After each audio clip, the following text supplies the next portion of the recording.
All right. Hey, everybody. What's happening? All right, Katie. Are we live? We are live. Hello, everyone. Hello. I'm in a cab en route back to my house. I should be back there in about 5 minutes, so you should. All right, no one's here yet, so we'll just start talking. All right. Okay. All right. So, Ken. I think we're definitely in a horror movie revolution. Oh, really? There's so much. Why do you feel that way? Teeth. That was my first sign of it because nobody was doing a horror movie like that. Second sign. Teeth. Kenny, that was like 12 years ago already. That was kind of like I was feeling like that was sort of we were about to go into one, and then of course he never died, and you're proof that we're really in one. Get out. That's proof. That is proof. You're talking about Teeth? The movie Teeth with the vagina dentatas? Yes. That was like 10 years ago, Kenny. Yes, but that was kind of a sign that it was about to enter a revolution. Well, what is the revolution? I feel the opposite. I feel that horror sucks and it's not scary anymore. No, really. It's kind of like Hollywood died out. They're running out of ideas, but nobody makes any movie in Hollywood anymore. You have all the new Hollywoods. That's another sign that all movies are revolutionary. It's all streaming. That's a revolution right there. Kenny, why I feel like horror is failing is the advent of digital cinematography. Well, really?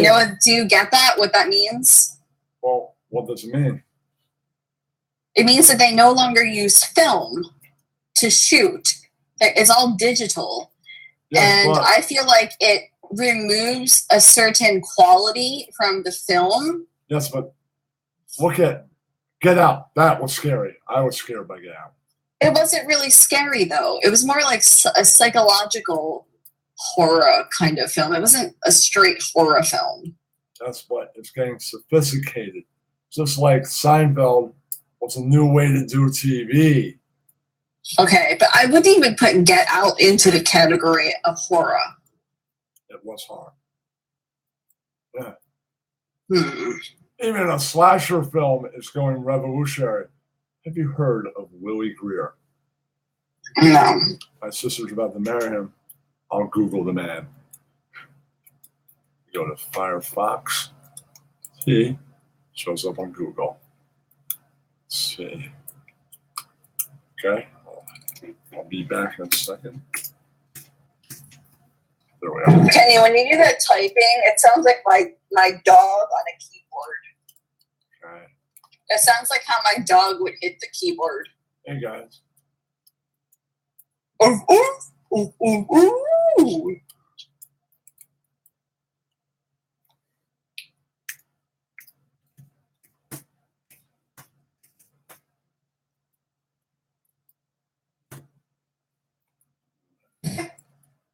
What's your favorite horror movie of all time, Kenny?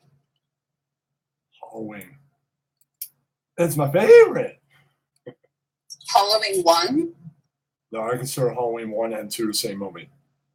Did you know that Glenn Danzig thinks that Halloween 1 sucks, but he likes Halloween 2? I don't look at them as separate movies. I look at them the same. True, Carpenter didn't direct part 2, but he had plenty of hand in it. He co-produced it. He wrote it. It's his music. He's still pretty much part of it. Right. He's right in there. So I look at them as the same movie pretty much. Now, hold on. I'll just bio up in 1 second. There we go. And there's the bio. All right.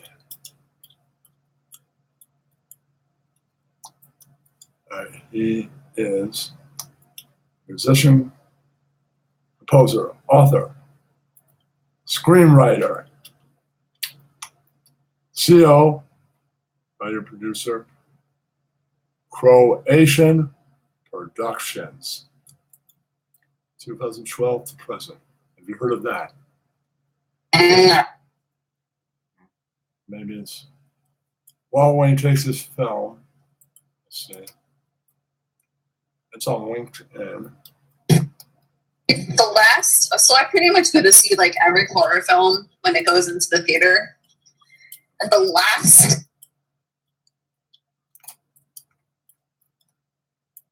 was this movie called Sinister. All right, I'll go to that. There's something about that film that was really scary.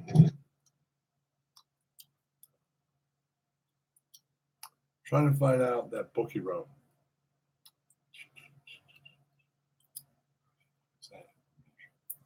Something was trying to bite me. The hell is that?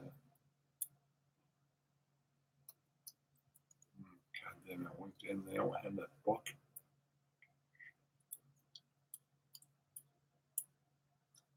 He produces scores and films in my spare time. He's a radio show, podcasts, and panels. My first book, Shadow Play. Have you heard of that? Philosophy and psychology of the modern horror film. And a mission statement of sorts suggesting that horror films are tools humans use to become more civilized and empathetic. Having articulated this philosophy in print, I'm ready to apply it to my own film projects. That's his book. Okay. Maybe you should read it sometime. Okay. You're doing plugs for people now? No, I'm just talking about the guy because he is in the horror world.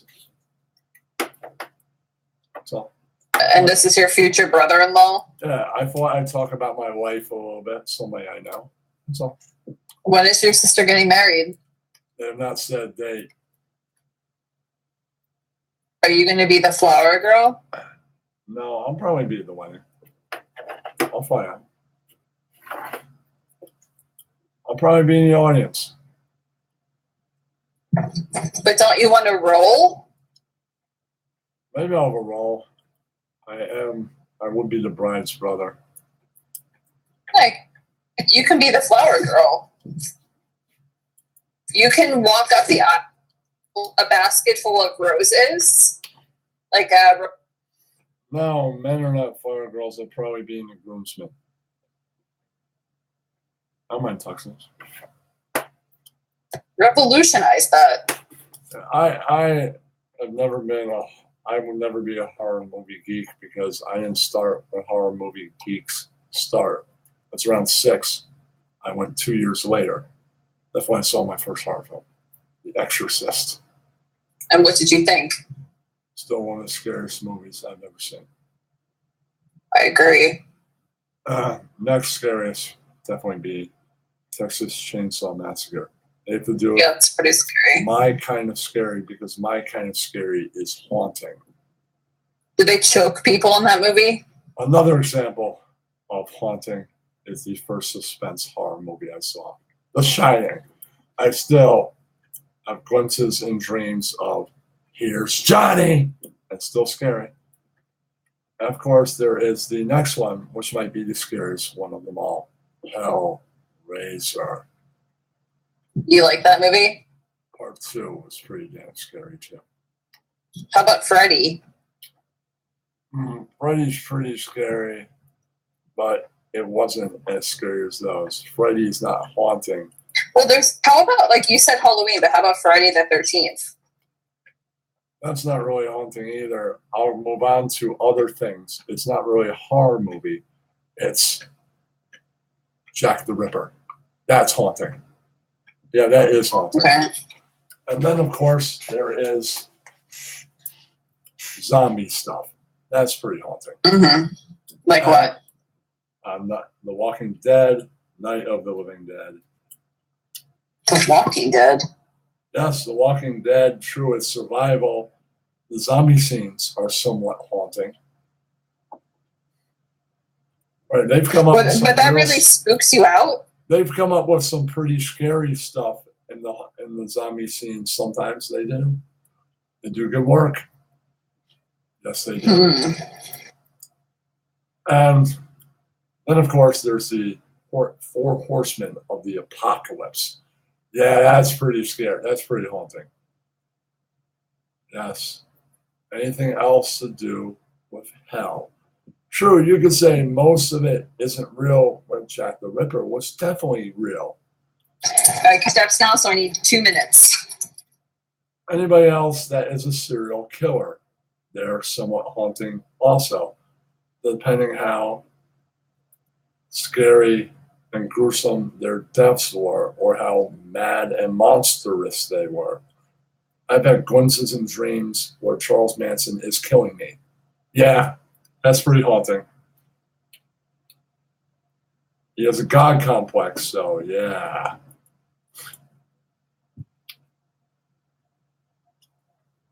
And Jeffrey Dahmer, the pieces of human heads in his freezer, that's pretty haunting. Right, so, yeah. All right, I've pretty well evidenced why we would probably never work if we ever started dating. My sister was goth, so I can't date a goth girl. No. It wouldn't work. Yeah. Just like I can't date any woman that wears leopard because my aunt's already ruined it. She had to wear it. Why did she have to wear it? What? Yeah, she wore it. So she ruined it. She wore what, honey? She ruined me liking a woman in leopard. And I used to like that before I saw her wearing it. Yeah. Why? What? Why? Because I can't find a woman sexy in leopard wear because she wrecked it. She always wore it. I'm like, oh, geez, this again? So like, she just ruined that fantasy. It's out the door. It's gone. Was your auntie hot? That has nothing to do with it. Nothing to do with it. I can't picture any woman wearing it because she wore it too many times. Well, if she became again. What? Maybe if she was hot, you could meditate on that and get over it. Nope, she's not hot. She's old and ugly. Old. What if she was hot? Maybe at some point that's when she hooked up with my uncle that married in the family, but not anymore. So fantasy's over. Over. It burned out. Would you ever consider having a fantasy? What? Would you ever consider having a fantasy about a hot aunt? No, I don't believe in incest. Nope. There are sexual territories I won't go. Family, animals, kids, and bathroom stuff. All off limits for several reasons. And bathroom stuff? Yeah, it's gross. Like pee-pee? Shit. All that. It belongs in one place. The bathroom doesn't belong in sex. That's some people's kinks, like fucking Sal, but not me. So you've never been peed on by a girl before? No, and I don't want to be. It belongs in one place in my fucking toilet. That's it. Maybe the shower if no one else is in there. Right. But what if she was super hot and she was like, Kenny? No. It grosses me to fuck out. Kenny, I want you to pee on me. And I want to go throw up, so no thanks. Grosses me out. But that's Sal's kink. But that's the exact minute I found Sal creepy. That's the exact minute. And then the apologizing for sniffing the teenage girl's panties at Mutt's house. That's kind of, yeah. Really, that's a little up the line, dude. That's really creepy. But when Renzer first got on the show, I thought he's creepy. Now, he's my favorite. When I actually do listen, which is only every couple weeks on the man thing.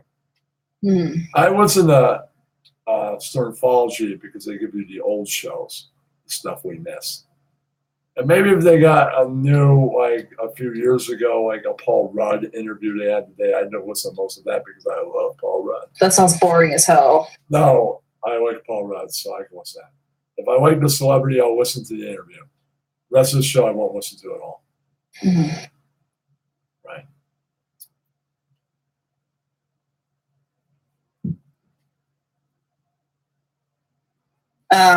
But what do you think about horror rock music?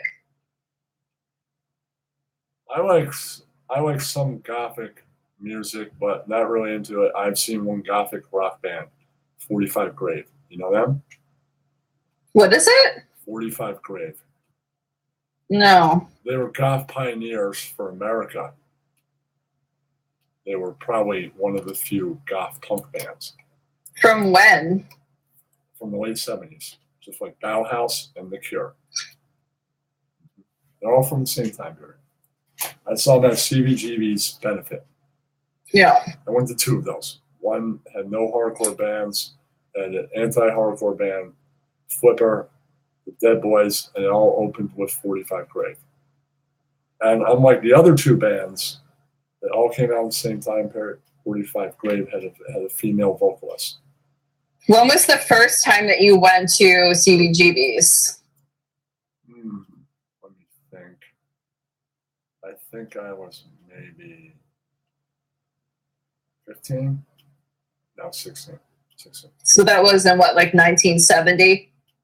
No, 1993. 1993. So the other day I was in Prospect Park and I rode by and stopped at Pete Steele's tree. Nice. Do you know what about that? No, I didn't know any tree. Well, he used to work at Prospect Park, Hey, right. I guess. And I didn't know that.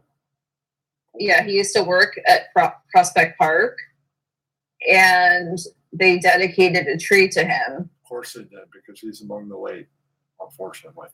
You know, he passed away like how long ago? Like 8 years ago or something? You know, he wrote Agnostic Front's second album, Cluster Alarm, and brought them into a heavy metal crossover. Yeah. The what is it? He wrote Agnostic Front's second album, Cluster Alarm, and brought them into heavy metal crossover. By the end of the 80s, they were a full-time heavy metal band. Yeah, Carnivore. And then it turned into type of Agnostic Front was. Agnostic Front. Oh, Agnostic Front, that's right, yeah. That's the second band. That's the band that Pete wrote an album. He wrote the entire album. Yeah. They all have long hair, but that was the time of crossover for the scene anyway, so it didn't matter if they were a metal band. Everybody's crossing over. He's seriously underrated as a songwriter and as a composer. But man, and they should really consider him for the Rock and Roll Hall of Fame. If I saw his band, they would have been the first Gothic band I ever saw. I wish I had. Yeah. What did you think of them live? I never got to see them live. I wasn't that much into Gothic. Sorry, it didn't really drive me. But I began to like it a little late. I like Bauhaus now a little bit. Yeah. How about Love and Rockets? Bauhaus is kind of boring to me, but I'm a massive Love and Rockets fan. No, they kind of turned. I could totally fall all in love with it, but they're the first goth band I ever heard, and it kind of turned me the hell off the whole thing. Sorry, I didn't feel it from them. If I heard Bauhaus first, like Bela Lugosi is dead, I would have totally fell in love with it. If I heard the wrong band, they're not a good intro. No, Bauhaus is a better intro. Especially that first song, Bela Lugosi is dead. That's a good intro. Yeah, but like they don't. Their body of work is like. Well, yeah, After I've heard After. It's not like that song, but that is the. I mean, there's only so many times like I can listen to Bauhaus and be like, all right. But that first song, I can listen to Bela Lugosi is dead a million times in a row. I can listen to it many times in a row. Yeah. Okay, you know that. What's that? I think it's Rocky Egerton. I'm trying to think of a song 45 Grave cover. Revuflavin Intoxicated Blood. You heard that song? What is it? Riboflavin, Intoxicated Blood. Yeah. They covered that song, 45 Grave, did a punk rock version of that song. It's great. They've done other great songs. Like what? You should check them out. Let me go iTunes. I mean, do you like them just because they have a girl singer? No, I never heard of them before. So, never heard of them, never heard their music. So they're the opener. So I showed up pretty early. They came on the stage. Wait, who did they open up for? They opened up for Flipper, and Flipper opened up for the Dead Boys. Okay. Flipper does anti-hardcore. A lot of stuff happening now. They're probably the only good anti-hardcore band. They're the first. Yeah. You know Flipper, right? Mm-hmm. Their best known song, of course they did, but they couldn't do it with the saxophone, which was a little disappointing, but not that disappointing. Sex Bomb. I wish they did saxophone, but they're not going to bring a saxophone for just one song. So unfortunately, Will Asher, the original singer of that song, is of the late at the time of the show. So the replacement, they had two singers. One guy would play bass and sing, and then they had another guy that sang. So the other guy would play bass while he sang. I met one. And Chris Novoselic was in Flipper too, right? I don't know. Maybe back in the day, but not that performance. It's kind of like the first thing is the greatest for that kind of music and pop metal. Van Halen is the greatest. Dave's Squad, Diamond Dave, is the greatest pop metal band of all time because the rest will be poppy. They were the pure raw shit. Right in the first formation. First 5 albums kicked your ass and kept on coming. Pure raw shit. It was pure raw. It was like heavy metal. Right? Then after, everything sounded poppy and became sounding overproduced or too poppy and then sound the same like Van Halen. Just like if you go hardcore shows now in New York, you'll encounter anti-hardcore sound like the most terrible music ever associated with punk. Not Flipper. They were awesome. I love Flipper. I met Bruce Lewis. I met one of the singers, Bruce Lewis, and that's alive. He's awesome. Yeah. Then a week later, I saw hardcore bands at CBGB's. I saw Channel 3. I saw Circle Jerks. Circle Jerks with Keith Morris, the original singer of Black Flag. He even ended with 5 Black Flag songs. That's right. Did you like that? That was fucking awesome. And then did seeing Circle Jerks make you want to perform the act? No. And then the Adolescents' closest show, but I had to catch a train. They weren't at 156 or 150s. They were 130, and it was 1, so I had to get the hell out of there. I had 30 minutes to get to Grand Central. Good thing I ran. So I missed like 2 or 3 songs. I missed the end of their set. I couldn't stay. Well, I saw them again with Derek many years later. I saw the end. I had to get the hell out of there. 156, I would stay to the end. No, it wasn't. Yeah, unfortunately. It was in 2005. They closed 2 years later. Not being able to get a lease. Yeah. They were denied a new lease, and it was over. It's now a fucking boutique for rich assholes. So I hold nothing against John Varvatos. He's a great designer. It's too bad he put one in New York. That's all. He used to have a Sour radio show about music from his town, Detroit. It's an awesome fucking show. He's a great radio host. I used to enjoy it.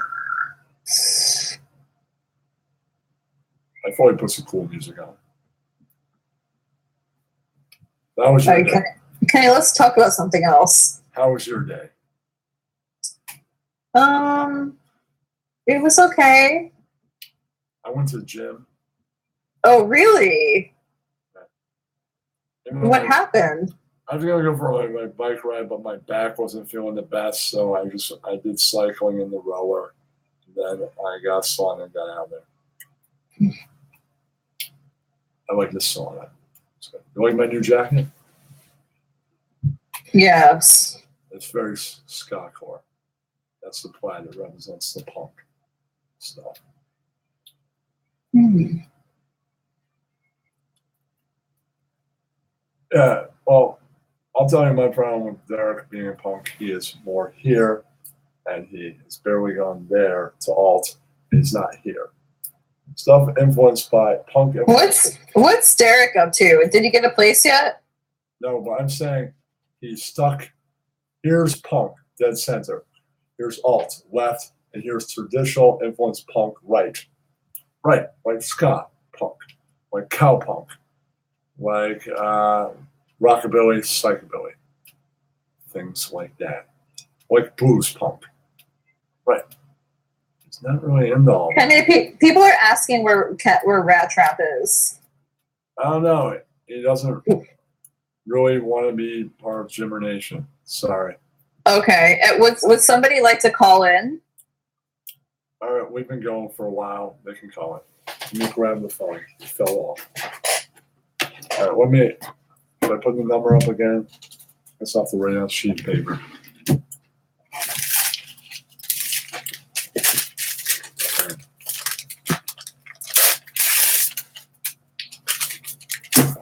Like last time.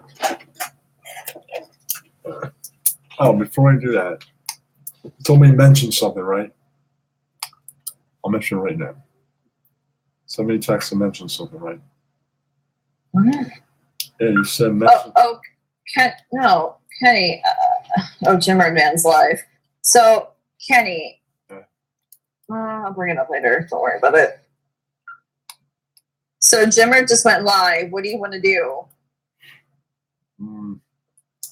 I don't know. Do you have to always be there on time? Well, you were the one that was concerned about you didn't want to steal viewers from Jimmer. Right, that's why I wanted to go exactly at 9. Yeah. But I forgot to give you a second notice. It's my fault. I should have reminded you at like 5 or something, and I forgot to. Mm-hmm. It's my fault.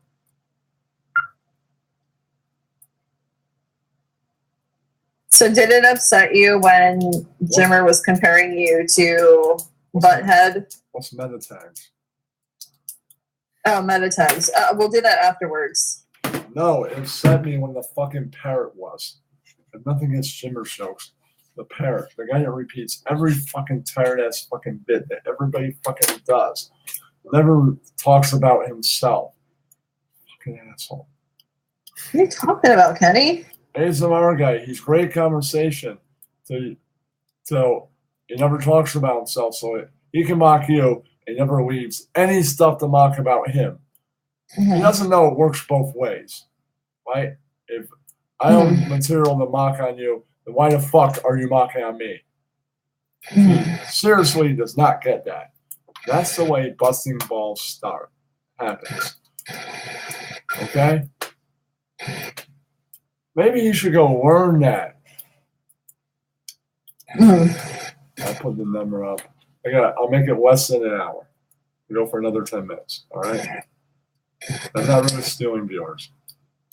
Nobody has to stay, really. You can leave if you want.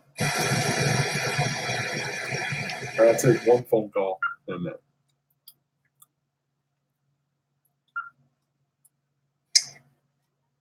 I have to go settings.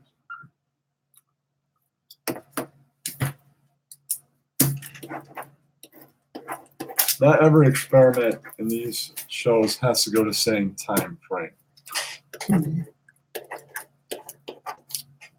Plus, he's not even going in the live on air yet. People are waiting, so by the time he's there, I'll be off.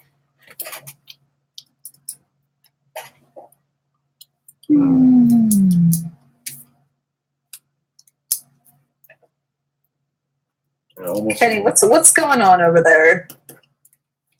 All right. I feel like you are distracted. I'm distracted.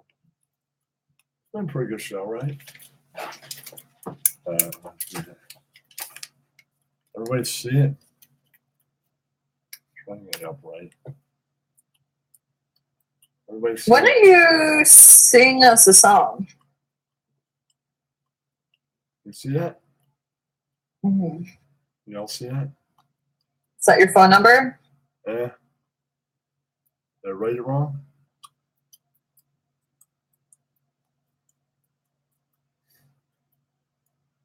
I realized I was sloppy. Best I could do for tonight. I'll take a phone call, and then we'll probably cut it. It's pretty good. Do you think this was a good show? Wonderful. Yeah.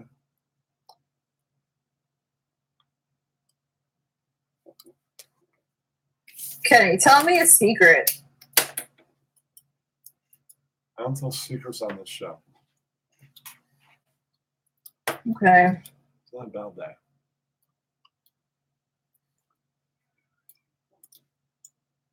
All right, I'll begin. I'll talk about other pop culture. Okay. Okay. All right. I think it's been proven that National Lampoon's was the revolution of comedy. What's your favorite National Lampoon's movie? Hands down, definitely Caddyshack. Okay. No, not Caddyshack. Animal House. That's the Okay. original. What's yours? National Lampoon's European Vacation. That's pretty good, but it didn't beat Vacation. Vacation set of that series, set of that franchise, set the tone for what would come next. That's just my opinion. You're entitled to yours. Mm. What's a good sequel? All four were good. And even the next version with the son doing Vacation was good too. I saw that. They were all good. What's that noise? I guess nobody wants to call in.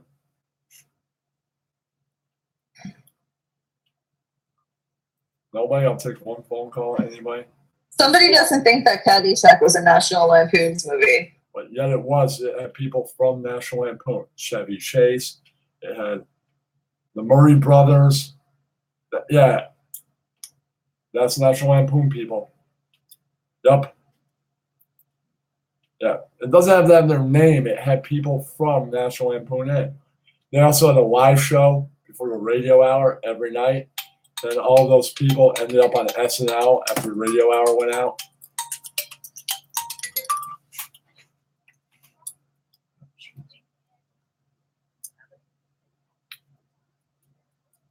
Has to be this person.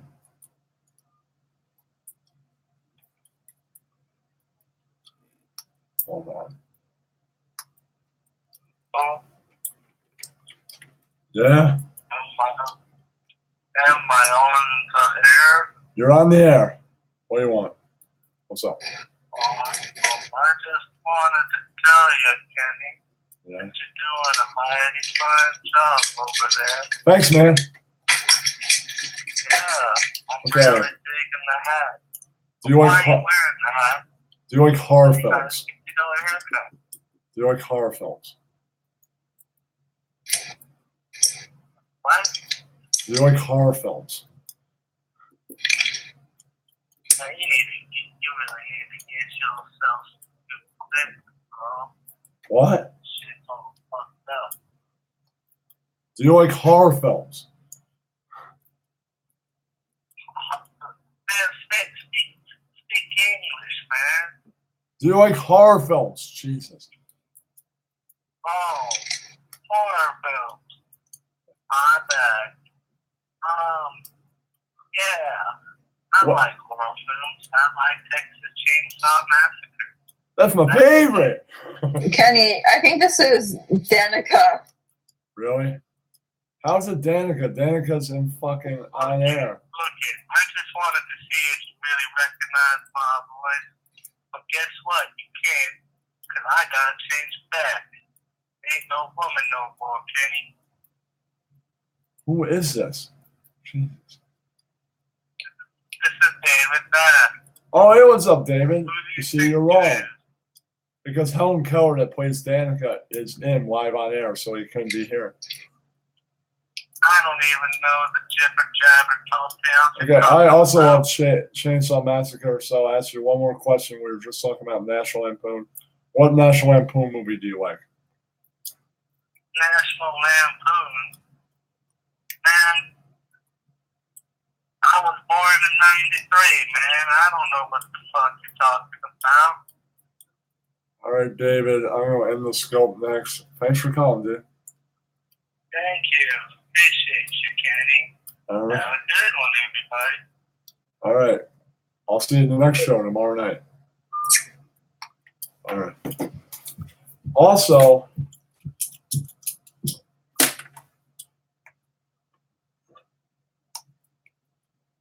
have you ever seen the documentary about National Lampoon? No. Drunk, stoned, dead. Kenny, you know what I want to see you what I want to see you do right now? What? I want you to turn the camera to your bed, and I want to see you just like jump on the bed, like flop on the bed like a Okay, can I fish. finish what I was saying? Then I'll do it. Then I'll end the stream. So what is it? The documentary is Drunk, Stoned, Dead, Brilliant, the story of National Lampoon. Okay. All right. It's on Showtime for a while. It's now off, but might appear again. I saw it a couple times. It's great. Can we watch you flop on the bed like a fish? Then I'll say one more thing. Okay. On the bed, Jesus. You like this? No, turn the camera first. Turn the camera. Turn the camera so we can see. Fucking Kenny. You You like can't this? see anything. That's why I said turn the camera to the bed. It is. All right, now flop them down like a fish. Like a fish out of water. Like this? No, flop more. Keep flopping. Keep flopping. I don't Harder. know how to do that. I haven't seen it that much. Harder. Up and down. More. No, I don't want to do that, okay? Okay. In the film, in the documentary, they explain how they got the idea for the vacation films. Doug Kenny, the guy who invented the whole National Lampoon thing, right? The magazine, all that, went on the road with Chevy Chase, and Kenny died on that road trip that inspired Chase to go make that movie. Cool. Yeah, and they talk about the whole thing. They were the revolution. Yeah. Somebody said that they think that Rat Trap was actually in your room hiding under your sheets the whole time. No, he lives on the other side of town. He's only here once a week. No, I think they think that he's like there and you guys are gonna get into bed together after the show ends. No, I'll ask you one more question, Katie. Okay. What's your favorite Carpenter film? Carpenter film. Yeah, Like John Carpenter? John Carpenter. I mean, I love Halloween, but I have other favorites too, like The Thing. I don't know. He's not like a favorite of mine. Why not? He's a genius. I don't know. He's my favorite. I love that line. Favorite. Maybe. Let me see. Are you a big Alice Cooper fan? He's in one Carpenter's films. Not really. Big Trouble in Little China. That's my favorite Ooh, John Carpenter movie. that's a good one. But Alice Cooper appears in The Prince of Darkness. Okay. And also the song. How about Christine? The Car That Lives. I haven't seen that one. I haven't seen them all. He made a lot. But from what I've heard, he never made one that sucked. except for Halloween 3, but the rest no.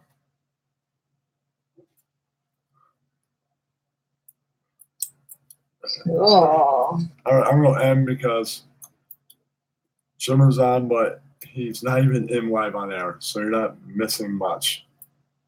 Okay. All right, thanks for joining me, and maybe you'll join me next week. Okay, Kenny. I'll try and give you more notifications. All right. Can you flap on the bed to like while you're turning off the show? No.